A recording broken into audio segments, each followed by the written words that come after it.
वक्फ bill पर संसद में ऐसा हंगामा हुआ कि पूरा सदन हिल गया। लेकिन इस हंगामे के पीछे की असली वजह वो कुछ और ही है।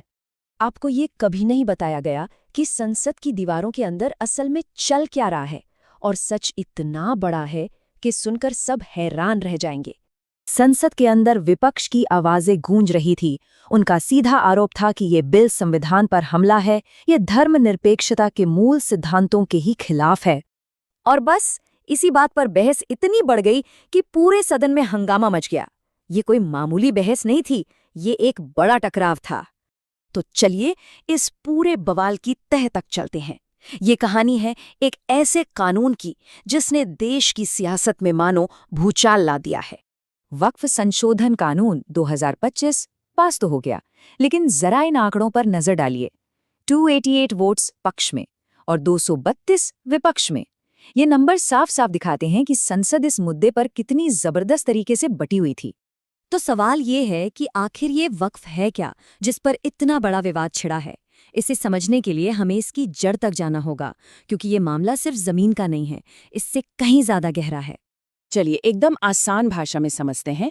वक्फ का मतलब है अपनी किसी भी प्रॉपर्टी को अल्लाह के नाम पर, मतलब किसी धार्मिक या चैरिटी के काम के लिए हमेशा हमेशा के लिए दान कर देना। ये एक परमानेंट डोनेशन है।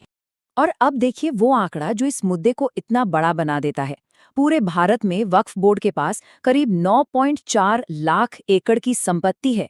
जी हाँ, 9.4 लाख एकड़।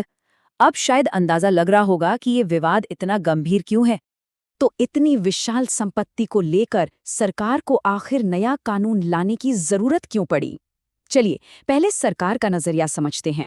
सरकार का कहना है कि ये बिल सुधारों के लिए है, जैसे कि सब कुछ डिजिटल करके ट्रांसपेरेंसी लाना, बोर्ड में कम से कम 2 मुस्लिम महिलाओं को शामिल करना, सभी मुस्लिम पंथों को बराबर का प्रतिनिधित्व देना, जमीन पर कब्जे रोकने के लिए एक पुराने नियम को खत्म करना और फैसलों के खिलाफ हाईकोर्ट जाने का अधिकार देना। लेकिन रुकिए, असली ट्विस्ट तो अभी बाकी है। और सरकार का इरादा गृह मंत्री अमित शाह के इस बयान से और भी साफ हो जाता है। उन्होंने कहा कि मकसद किसी की धार्मिक प्रथाओं में दखल देना नहीं है, बल्कि ये पक्का करना है कि इन चैरिटी वाली संपत्तियों का सही इस्तेमाल हो। अब आते हैं सिक्के के दूसरे पहलू पर। अगर ये बिल वाकई सुधारों के लिए है, तो फिर इतना जबरदस्त विरोध क्यों हो रहा है? विपक्ष का सबसे बड़ा डर आखिर है क्या? और ये है विपक्ष का सबसे बड़ा और सीधा तर्क। उनका कहना है कि ये कानून वक्फ के इस्लामी कॉन्सेप्ट के ही खिलाफ है और ये संविधान के आर्टिकल 25 और 26 का उल्लंघन